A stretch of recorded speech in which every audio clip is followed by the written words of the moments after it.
Jemaah yang dimuliakan Allah, halaman 491. Halaman 491 insya-Allah. Agak kuat tak dengar? Tak dengar? Dengar Takut tak dengar pula. Turi tadi yang dah kuat tak dapat juga.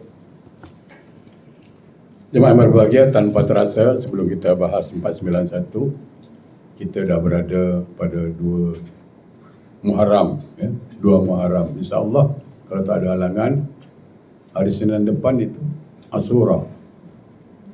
Jadi 8 Senin. Minggu Senin lah. Minggu Tasu'a sama Muharram. Jadi sangat dianjurkan berpuasa, bersedekah dan lain sebagainya lah. Ya, mudah-mudahan. Tapi yang paling penting kita ingat, semakin banyak tahun kita lewati, sebenarnya semakin dekat kita kepada tahun kematian. Semakin banyak hari kita lewati, sebenarnya semakin dekat kita pada hari ajalnya sampai.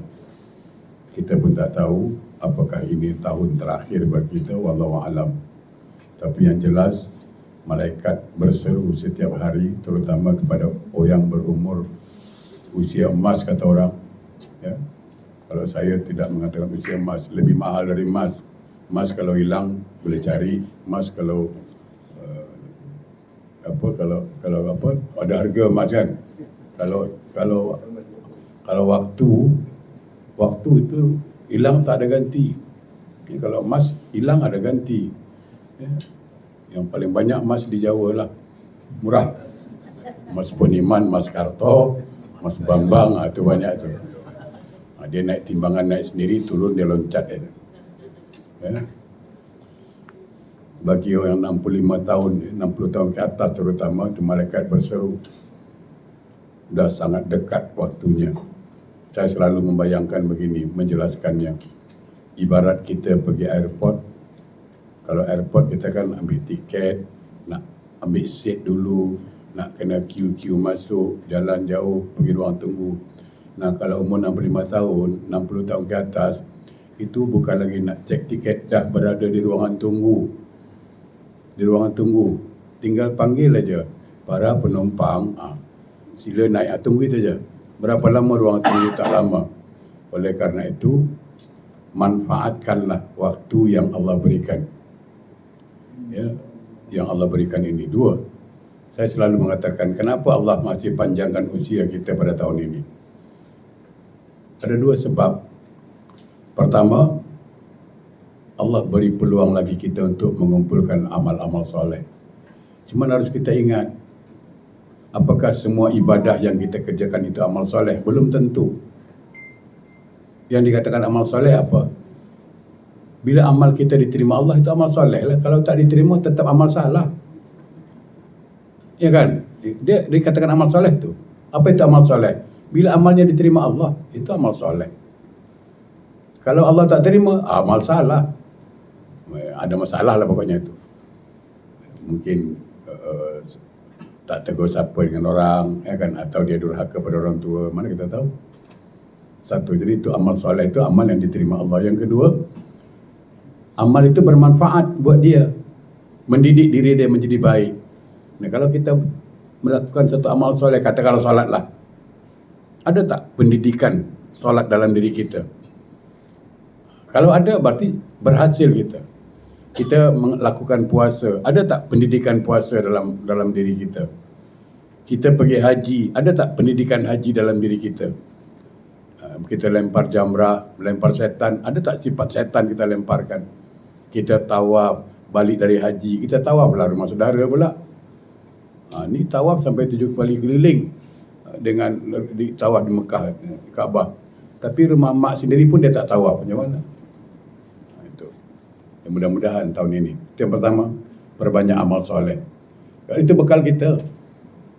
Yang kedua, Allah hidupkan kita tahun ini masih. Kenapa? Karena Allah tahu kita banyak salah. Selalu saya katakan, kita banyak salah. Mana ada yang kita bersalah? Nah, Allah beri peluang kita bertaubat. Nah, dalam bab taubat ini ada yang indah. Saya bukan mengatakan, Ustaz ni macam betul aja. Bukan, saya bukan macam betul. Memang betul lah Ustaz. Saya cuma ingin membuat kita itu lebih yakin, optimis itu. Apa? Satu, saya melihat sebuah hadis qudsi yang mengatakan Allah itu tergantung sangkaanmu. Nah, kita dilarang oleh Allah dalam Islam, dilarang berburuk sangka sama orang. Ya kan? Apatah lagi dengan Allah, memang tak boleh buruk sangka, itu satu. Saya tetap bersangka baik sama Allah. Itu satu, dasar saya. Yang kedua, ada yang indah. Saya selalu sampaikan, ini indah saya rasakan. Allah tahu kita bersalah, maka Allah buka pintu taubat. Karena jalan satu-satunya untuk masuk surga, ya, orang Jawa cakap no choice. Tak ada pilihan kecuali pintu taubat. Lewat pintu taubat. Karena iblis keluar dari surga, dia tak mau taubat, masuk neraka. Nabi Adam bersalah, tapi dia mau masuk pintu taubat, dia masuk surga, kan gitu. Nah, masalahnya kita bersalah, ya. Ada satu hal yang saya bangga jadi orang Islam, saya bangga jadi umat Muhammad SAW. Kenapa?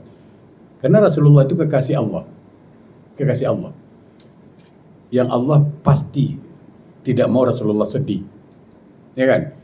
Allah pasti tak mau Rasulullah kecewa. Nah, sedangkan Allah juga punya musuh. Siapa? Setan. Allah tentu tak mungkin ingin membahagiakan setan. Betul kan? Nah, ketika saya bersalah, ketika saya bertaubat, atau ketika kita bertaubat, ketika kita minta ampun, nah saya bertanya, kalau Allah tidak ampunkan saya, paham kan? Kalau Allah tak ampunkan kita, yang kecewa siapa? Rasulullah. Yang bahagia siapa? Iblis. Nah, saya berpikir, mana mungkin Allah mau bahagiakan iblis? Mana mungkin Allah mau mengecewakan Rasulullah? Ya kan? Maka Allah akan bahagiakan Rasulullah. Allah akan gembirakan Rasulullah dengan macam mana caranya? Dengan mengampunkan dosa kita. Bahagia beliau. Jadi sebenarnya bukan Allah ingin ampunkan dosa kita, bukan. Karena Allah ingin bahagiakan Rasulullah. Nah, dengan diampunkan dosa kita, bahagia Rasulullah, tapi kecewanya iblis. Jadi optimis, Allah pasti ampunkan dosaku. Bukan masalahnya aku banyak dosa, aku gini. Tak. Aku tahu Allah ampunkan. Kenapa? Karena Allah tak sampai hati melihat Rasulullah kecewa. Itu dia. Itu membuat saya lebih optimis. Bukan berarti, mentang-mentang begitu buat dosa terus, nanti minta ampun. Bukan. Meyakini bahwa Allah pasti ampunkan kita. Banyaklah dalil lain. Ya, saya selalu katakan itu. Ada orang bunuh 100 orang, bukan calang-calang. 1 orang dia bunuh ulama, 100 orang dia bunuh, Allah boleh ampunkan. Takkanlah kita tak bunuh orang, takkan Allah tak ampunkan, ya kan? Seorang pelacur yang nolong seekor anjing kehausan, dia taubat, Allah ampunkan. Kita dah tolong anak yatim apa, tolong orang miskin pun, Allah takkan tak ampunkan. Jadi optimis. Oleh karena itu, saya selalu sampaikan juga, jangan justice seseorang, jangan hukum seseorang ahli neraka. Jangan. Karena yang suka kita masuk neraka itu iblis. Jangan. Sejahat apapun orang itu, sesamsing apapun orang itu, walaupun badan penuh tattoo, jangan katakan dia ahli neraka. Kenapa? Endingnya kita tidak tahu. Akhir hidupnya kita tak tahu. Mungkin dia bertaubat, mana kita tahu. Tapi sebaik apapun kita, sealim apapun kita, jangan pernah sombong. Karena pintu neraka juga tetap terbuka untuk kita. Mudah-mudahan tahun ini 1444, betul ya? Menjadi tahun yang baik buat kita, tahun yang menjadikan kita melakukan amal-amal soleh, terhindar dari segala musibah, terutama musibah COVID ini belum habis lagi, ya. Dan Allah mudahkan segala urusan kita, insya-Allah. Baik, halaman 491, hadis Nabi yang panjang ini. Man dawama ala salawatil khamsil fil jamaah. Siapa-siapa yang langgeng, itu bahasa Jawa tu. Dawam bahasa Arabnya. Kalau bahasa Islamnya istiqamah, yang menjagalah, senang. Siapa-siapa yang menjaga solat 5 waktu dengan berjamaah. Ada sebagian ulama mengatakan siapa-siapa yang menjaga solat saja. Bab jamaah ini menurut Imam Syafi'i hukumnya sunat muakkad. Ada yang mengatakan fardu kifayah. Ada dua pendapat. Walaupun ada juga pendapat ulama yang mengatakan solat jemaah itu wajib, itu ada, kita pun tak tolaklah pendapat. Tapi ada di antara ulama mengatakan itu sunat muakkad, dikerjakan dapat fadilah pahala 27 kali tingkat. Ada yang mengatakan 25. Jadi barang siapa menjaga solat 5 waktu dengan berjemaah, a'tahu Allah Ta'ala khamsan khisal, maka Allah beri dia 5 kemuliaan atau 5 perkara lah. Satu, dihindarkan dia, awaluha yurfa'u anhu diqul ash. Allah hindarkan dia dari kesulitan hidup. Susah hidup. Saya mau kasih tahu, kita kalau sebut susah hidup pasti materi, fulus. Orang bilang duit tak buat mati, tapi tak ada duit macam nak mati. Ya kan? Bukan. Uang atau duit salah satu alat untuk mendapatkan kebahagiaan. Ya, betul itu. Salah satu alat untuk mendapatkan kebahagiaan. Tapi karena duit semata-mata orang bahagia, tidak. Tidak. Saya bagi tahu contoh yang paling mudah. Ada kawan saya driver, ya, DSP dia, ya, tahu driver, DSP, driver sampai pencen, kan, DSP tu kan, driver sampai pencen tu kan. Haji Zam-Zam senyum dia. Driver dia solat Jumaat. Saya tanya, Assalamualaikum. Waalaikumsalam Ustaz, apa khabar? Alhamdulillah Ustaz, Alhamdulillah. Seorang driver. Alhamdulillah Ustaz, sehat. Alhamdulillah, sehat. Alhamdulillah beberapa kali. Sementara tuannya, kawan saya juga, dia punya kedai emas, bukan calang-calang, 13 pintu. Nah, kalau satu pintu 10 kilo je berapa tu emas dia tu? Banyak dah tu. Betul kawan juga. Tengok dia. Assalamualaikum, bos. Waalaikumsalam. Apa khabar? Payah kan? Payah kan? Tak nak pening kepala saya dah. Driver dia cakap, Alhamdulillah. Sementara kawan dia cakap, payah sekarang. Sejak COVID ni, dah mulai down. Saya berfikir, nah ternyata kebahagiaan itu bukan semata-mata kerana duit. Hati. Hati. Suami handsome macam mana pun lah, belum tentu bahagia tu. Belum tentu bahagia tu. Ya kan? Ya kalau handsome bahagia, baguslah tu. Tapi bukan jaminan bahagia. Pangkat tinggi bahagia, belum tentu. Nah, oleh kerana itu, salah satu untuk mendapatkan kebahagiaan itu ada pada solat. Itu dia. Makanya rajin-rajin pagi-pagi itu ada satu doa yang mudah, apa? Rabbi yasir wala tu'assir. Jadi sambung sikit, Rabbi atsmim bil khair, atau yang boleh juga Rabbi tamam, boleh juga tu. Itu panggil nak keluar rumah, ke mana nak kerja, Rabbi yasir wala tu'assir. Rabbi tamim bil khair boleh, atau Rabbi atsmim bil khair. Artinya apa? Ya Allah, mudahkanlah urusanku, jangan aku dipersulit, jangan aku dipersusah, dan berakhirlah semua urusanku dengan kebaikan. Solat itu menghilangkan kesulitan hidup. Ada orang kan kaya, tengok, makan udang kolesterol, makan ikan ini salah, makan durian darah tinggi, makan kambing darah tinggi. Kawan saya security, kerja gaji cuma 1,500. Apa yang dia tak boleh makan? Al-Badalun. Ini kawan baru nak diundang. Malam ni ada sarahan. Kambing. Kambing. Kata. Apalah kau kambing. Saya ingat petua orang tua dulu. Orang tua dah dulu kalau makan. Dia jangan takut makan kambing. Makan.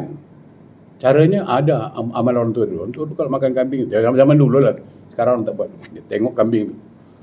Aku makan kau, kau jangan makan aku. Cap. Itu orang tua dulu. Betul. Orang zaman dulu begitu. Itu memang macam lucu kan, tapi itulah. Sampai saya amalkan. Sampai sekarang saya amalkan. Saya cakap saya amalkan. Saya kalau makan kambing, aku makan kau jangan makan aku. Belum faham. Alhamdulillah tak ada darah tinggi saya. Saya ikan masin darah tinggi. Sebab tak percaya. Haji ambil coba kasih. Seminggu makan masin. Orang rumah kasih ikan masin seminggu. Tak darah tinggi naik. Ikan masin. Naik darah tinggi.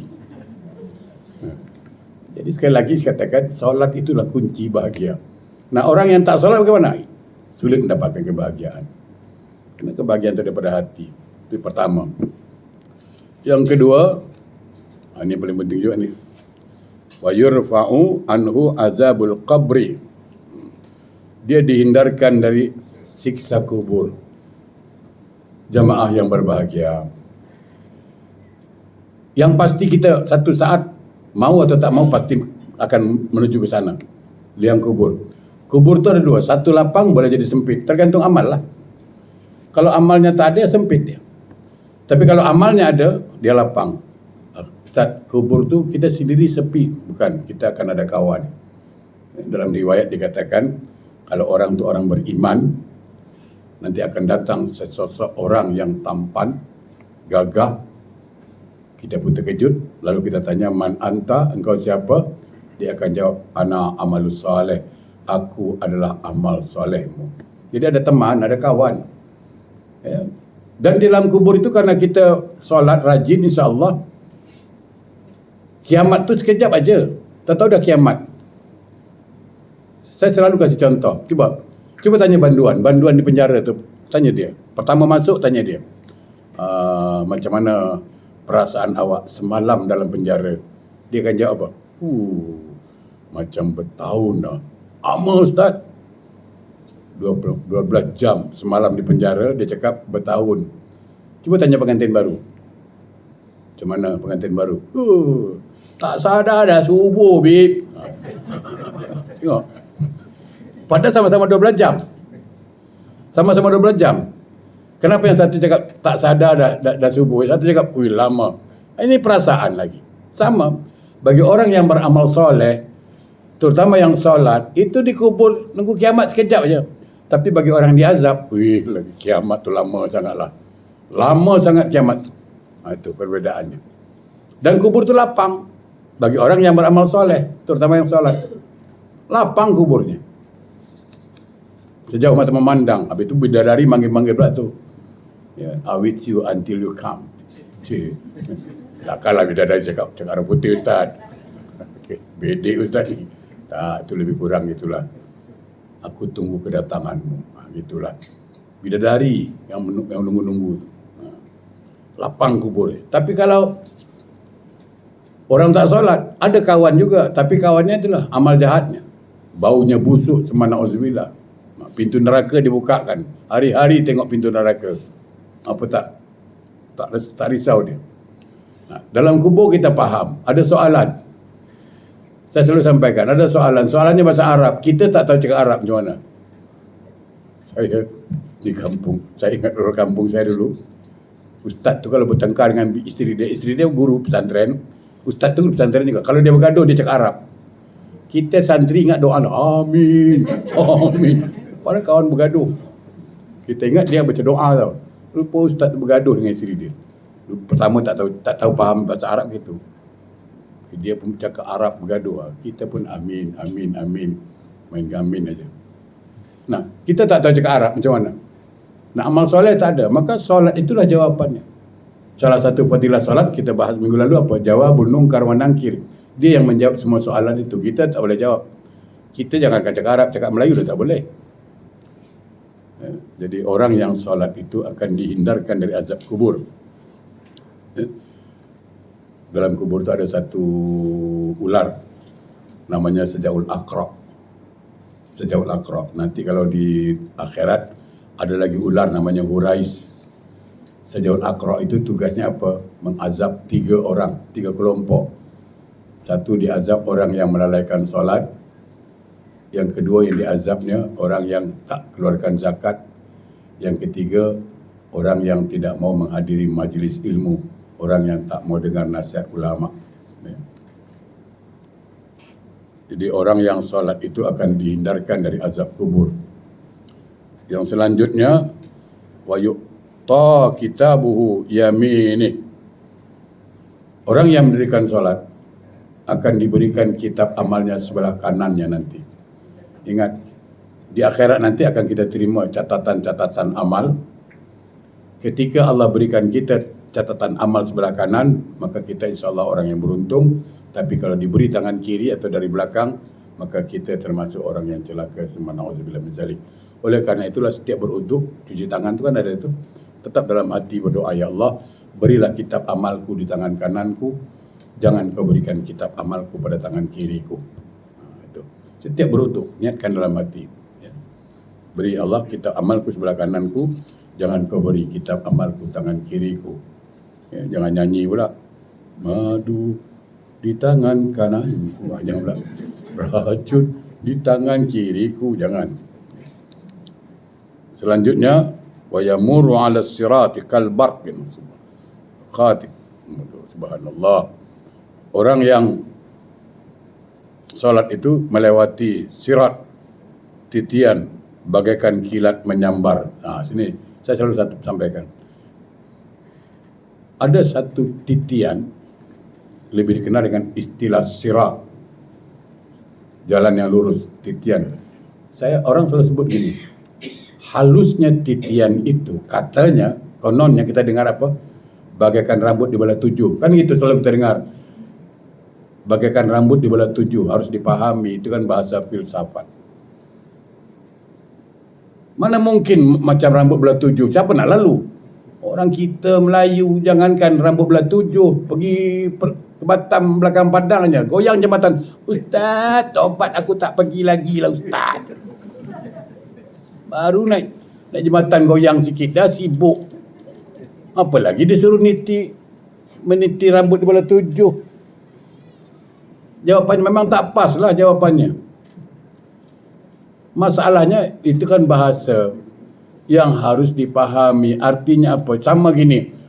Ini selalu orang Melayu cakap, sakitnya hatiku macam tertusuk sembilu. Kan ada tu kalimat itu. Yang cikgu mesti paham bahasa itu. Ya. Sakitnya hatiku macam tertusuk sembilu.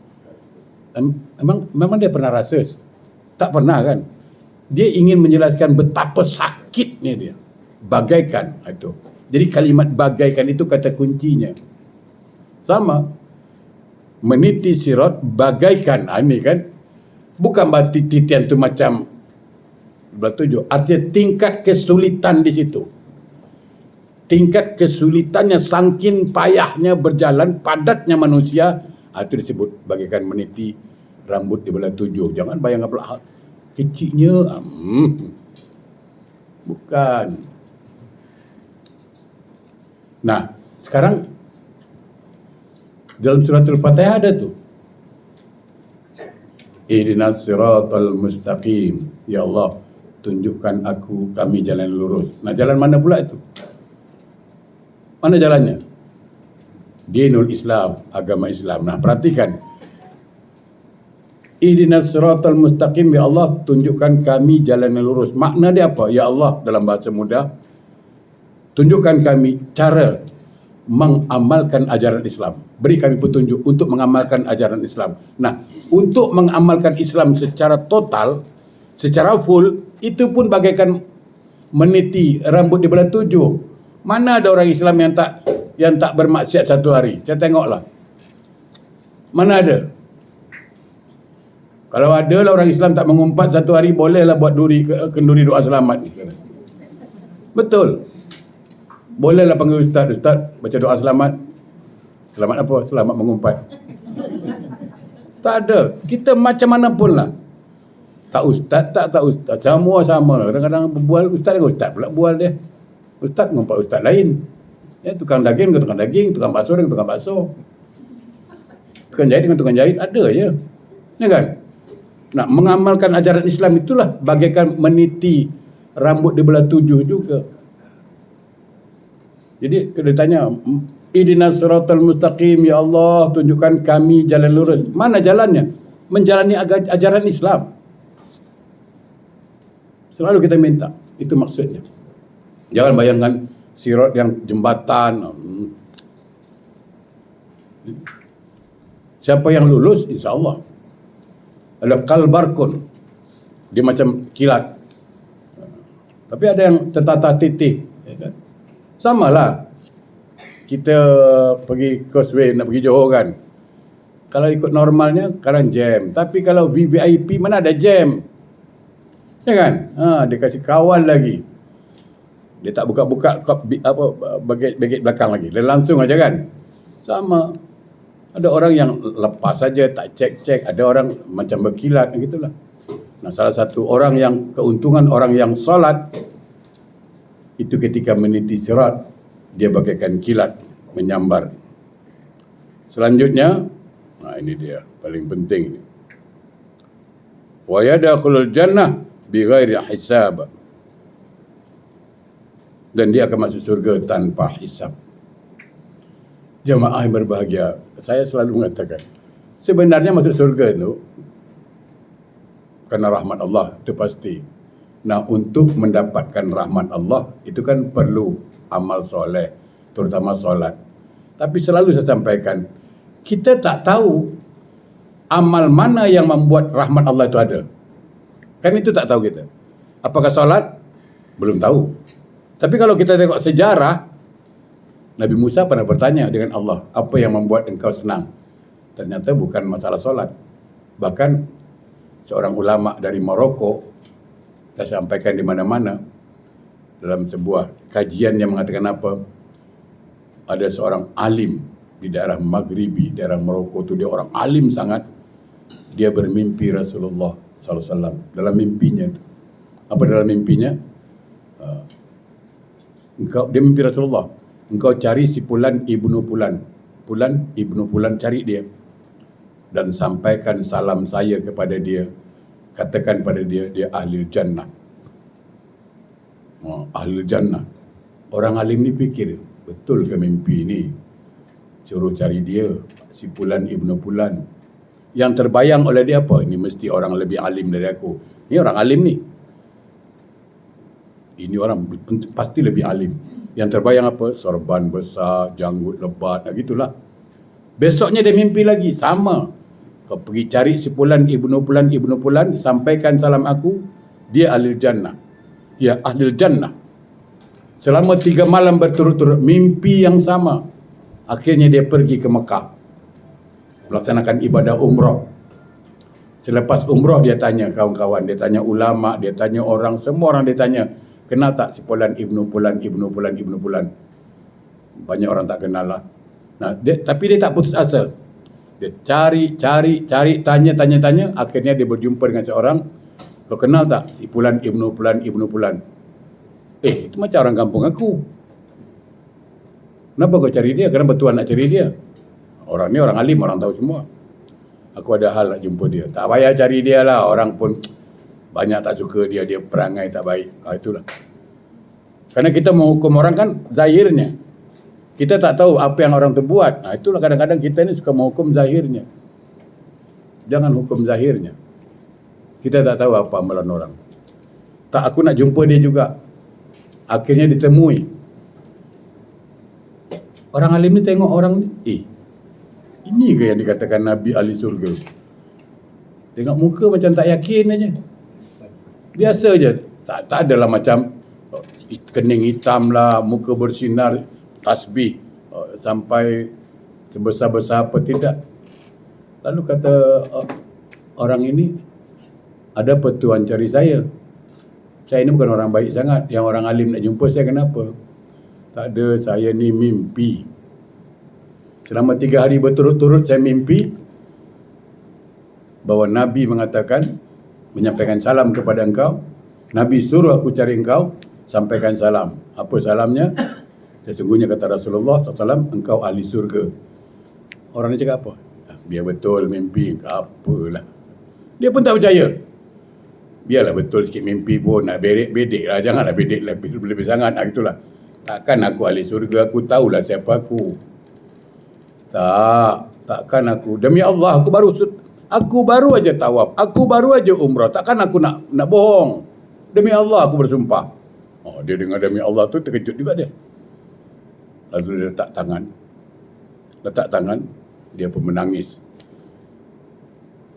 Kata orang alim tu, jom kita pergi Mekah, tawaf. Yuk. Aku dah lama tak pergi ni. Pergilah sekarang. Tapi takkan baju macam ni, mandi dulu. Dia tanya, sebelum kita pergi aku nak tanya apa amalan kau. Aku mana ada amalan, aku macam biasa je. Degil aku ni. Dia memang orang kampung banyak tak suka dia kerana itulah tadi. Macam something sikit lah.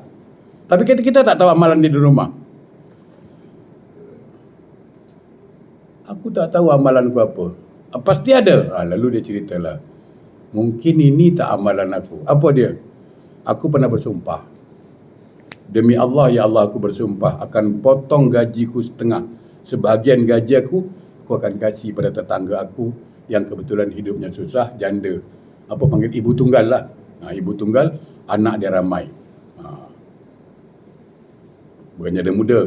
Kita pula janda muda yang banyak tolong. Janda tua macam-macam lah semua cakap. Ya kan? Kalau nak tolong janda tu dekat Masjid Sultan tu yang Jumaat. Tu mungkin tolong sapu masing-masing.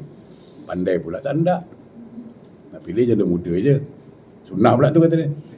Mana ada Nabi kahwin dengan janda muda yang sunnah tu? Ada Nabi kahwin dengan janda, betul lah. Tapi bukan kerana faktor kecantikan. Aku bersumpah akan membagi gaji aku setengah untuk dia. Supaya dia boleh menghidupkan anak-anaknya. Supaya dia tidak terpengaruh dengan maksiat. Minta maaf. Kebanyakan ibu-ibu, kaum wanita lah. Kan kalau dah kena anak, kan apa pun dia buat. Kan gitu. Ini jangan sampai dibuat maksiat. Makanya aku potong gaji aku setengah sampai sekarang. Maka orang alim mengatakan itulah amalmu yang spesial. Ini yang saya katakan apa? Kita tak tahu amal mana yang mendatangkan rahmat, yang buat kita masuk surga, kan kita tak tahu. Solat mungkin. Atau mungkin kerana kita pernah tolong orang buta tengah jalan di traffic light, mana kita tahu? Kerana itu ikhlas. Atau mungkin satu hari ada orang kita nampak agak susah, mana kita tahu? Makanya setiap peluang buat amal, buat. Jangan tanggung-tanggung. Buat. Sebab kita tak tahu. Saya cerita di masjid ni. Tak ada kelentong-kelentong. Saya dari sebuah peristiwa yang mengatakan ambillah peluang untuk lakukan amal soleh dan minta. Saya masih ingat lagi tu. Satu hari saya mandi. Ada lipas.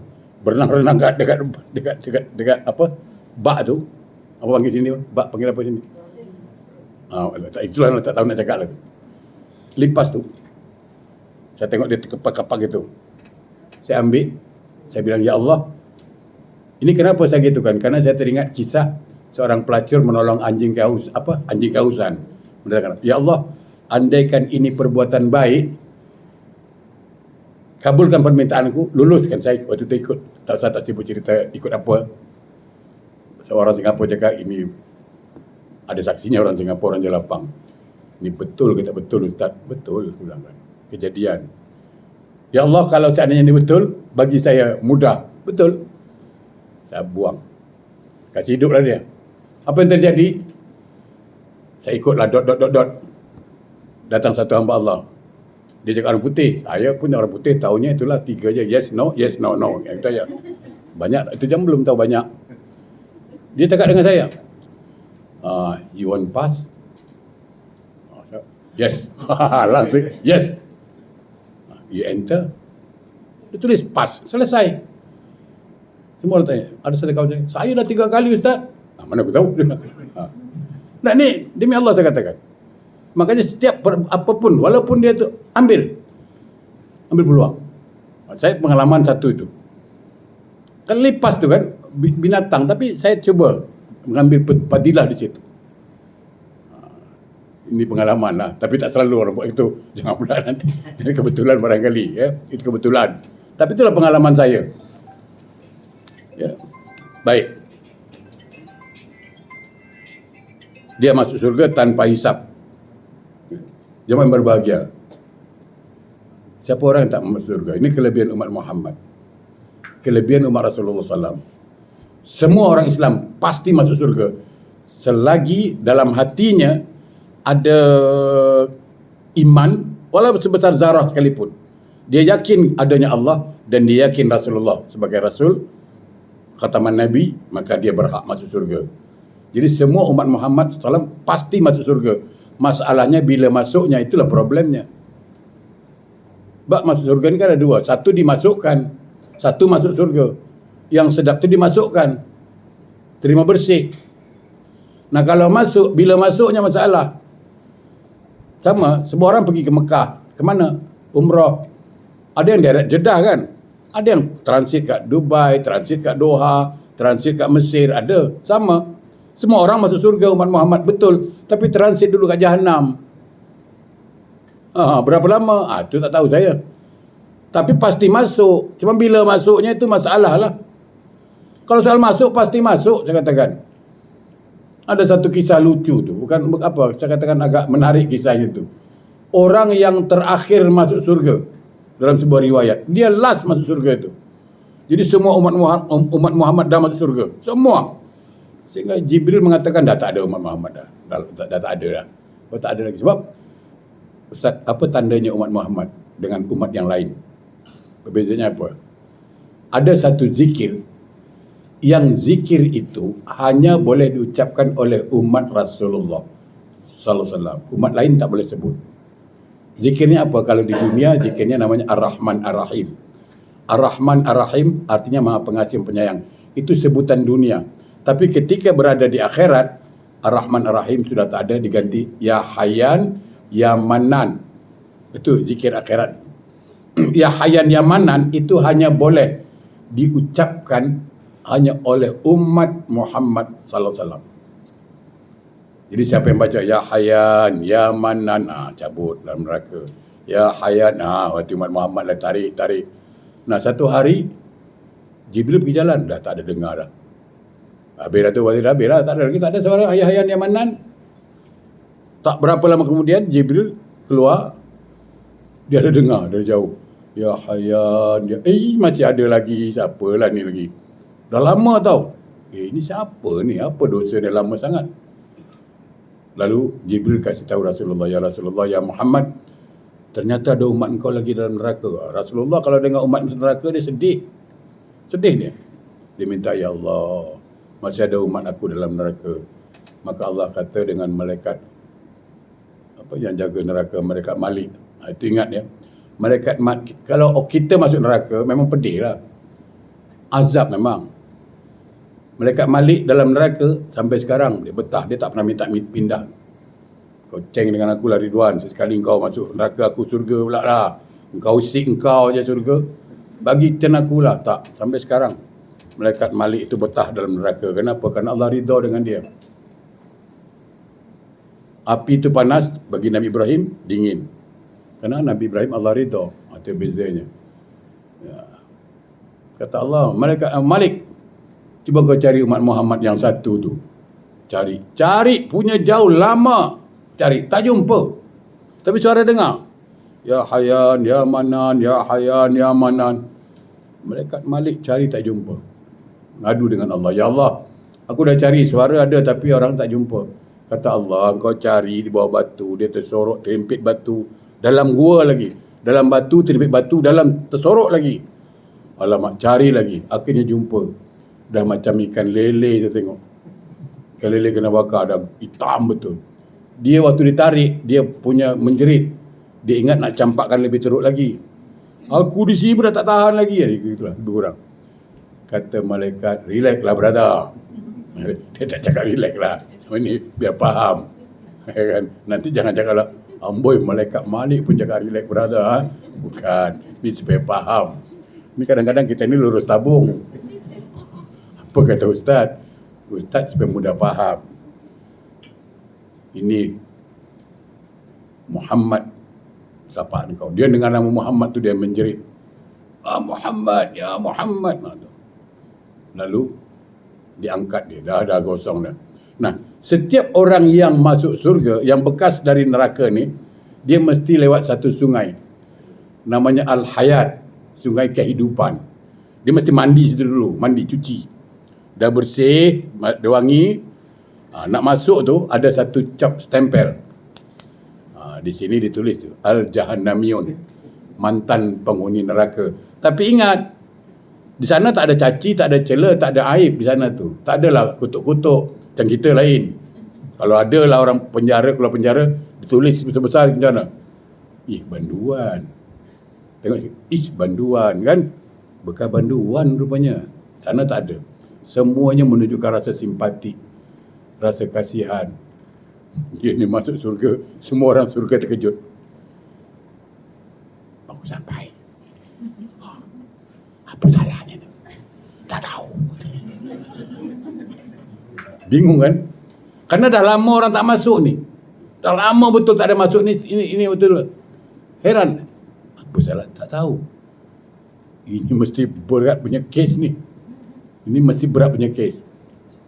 Di surga itu kan umur kita kan muda semua. 33 tahun. Salasin. Semua muda. Yang laki-laki. Makanya orang tua tak masuk surga. Minta maaf. Yang tua-tua ni tak masuk surga. Jangan marahlah orang tua. Memang kalau surga pun dia jadi muda masalahnya. Jadi dia jalan-jalan. Dia tengok sana, tengok sini. Ada kawan. Geng. Kerek saya. Dia jumpa. Mana kau? Susah cerita lah. Kau kan tahu aku siapa kan. Rumah kat dekat masjid tapi tak pernah pergi masjid. Aku lah orang ni kata. Orang pergi haji setahun sekali. Aku buat vlog pergi haji 1 jam 8 kali. Orang pergi haji ke Mekah setahun sekali. Aku buat vlog pergi haji 1 jam 8 kali lah. Haji dam. Ya kan? Main dam tu pergi haji tu. Bini orang, bini aku mabuk hari-hari semua. Aku dah buat. Memang degil lagu. Kau tahu sendiri lah. Iyalah, kau pun satu lah. Macam mana kau boleh masuk? Dia cerita lah macam mana kau boleh masuk. Inilah cerita dia. Mak aku suruh aku nikah. Habis tu, waktu nikah tu Tok Kodi suruh aku syahadat.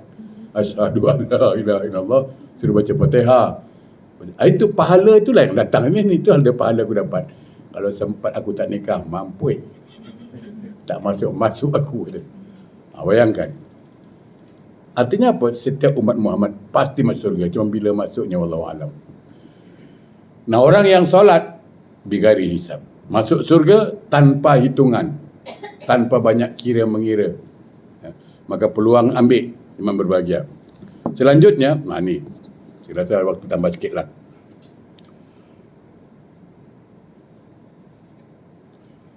Wa man tahawana bis salawatil khamsi fil jamaah aqabatullahu ta'ala bisnaini ashar qaslatan.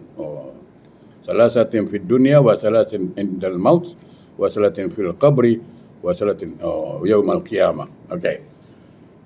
Barang siapa yang meremehkan atau meninggalkan solat 5 waktu berjamaah, ada yang mengatakan solat saja, maka Allah Ta'ala akan menyiksanya dengan 12 macam siksaan.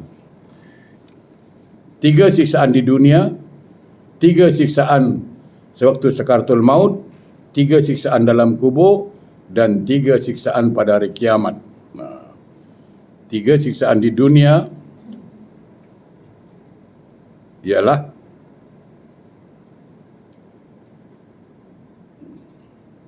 pertama, dihilangkan keberkahan dari usaha dan rezekinya. Nauzubillah min zalik. Turfa'ul barakatu min kasbihi wa rizqihi. Orang yang tidak mendirikan solat, orang yang melalaikan solat, rezekinya tidak berkah. Apa tanda rezeki tak berkah? Dia akan belanja bukan pada jalan yang Allah ridha. Dia boleh belanja kawan, kau makan lah, aku bayar berapa? Alah, $50 chicken. Makanlah, aku bayar, member kan. Tengok. Sekali mak dia telefon, mak, ada duit. Mak ni asyik duit aja. Bila mak dia minta, dia tak kasih. Tu tunjuk tak berkah lah tu. Tu menunjukkan tak berkah. Dia boleh keluarkan duit pada hal-hal yang tak ada manfaat. Tapi perkara yang manfaat, dia tak keluarkan. Itu menunjukkan hilang berkah. Jadi kalau kita mau tahu rezeki berkah tak berkah, tengok ke mana kita belanjakan. duit itu. Kalau kita belanjakan kepada benda-benda atau hal-hal yang Allah ridho, insya Allah berkah. Sedekah, tolong anak yatim, apa lagi, bantu masjid, bantu pondok pesantren, tahfiz, ya.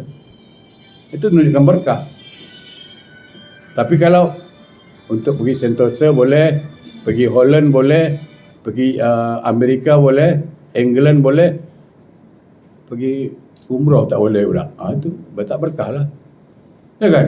Kita kalau boleh, pergilah. Amerika pergilah. Tak dilarang pergi London lah. Tapi jangan pula pergi umrah tak pergilah. Tapi itulah, bila pergi haji, belum seruan. Apa pula belum seruan tu? Bacalah Quran dah berapa kali seru. Dia cakap tak seruan pula dah. Orang yang melalaikan solat pertama, hilang berkah rezekinya. Yang kedua ni, tidak diterima amal kebaikannya, ditolak. Wala yuqbalu minhu sa'irul amali. Wallahu akbar. Saya nak baca pun takut. Orang yang meninggalkan solat tidak diterima seluruh amal kebaikannya, apapun kebaikannya, Allah tolak. Walaupun dia sedekah, dia bangun masjid 1000 masjid dia bangun, jangan satu, 1000 masjid dia bangun, 1000 pesantren dia bangun, banyak sedekah dia, tapi tak solat, tak ada nilai pahala, tak ada. Sayang kan? Sayang. Puasa dia pun, puasa, walaupun dia puasa, walaupun dia sudah pergi haji, baca Quran pandai, tapi tak solat, tak ada berkah, Allah tak terima. Tidak diterima. Ketiga, dihilangkan tanda kebaikan dari wajahnya dan dibenci orang banyak. Allahu akbar. Wa yanza'u simal khairi min wajhi. Hilang seri wajah itu. Makanya kalau kita berwuduk kan diajar lagi. Tadi ajar tangan kanan. Ya Allah, beri kita amalku tangan kanan, jangan beri tangan kiriku. Cuci muka setelah niat apa? Ya Allah, berilah cahaya di wajahku sebagaimana bercahayanya wajah-wajah orang yang kau ridhoi. Jangan kau gelapkan wajahku sebagaimana gelapnya wajah-wajah orang yang kau murkai. Dan umat Muhammad SAW dalam Quran dikatakan akan punya ciri khas. Dalam surah Al-Fat 29, simahum fi wujuhim min asari sujud, ada tanda sujud di wajahnya, ada cahaya di wajahnya. Oleh karena itu makruh hukumnya mengelap, menyapu bekas wudu, jadi jangan dilap, karena itu cahaya nanti. Ya, saya kira dulu itu, insya-Allah kita jumpa lagi minggu depan, mudah-mudahan bermanfaat. Sambung kaji kita insya-Allah.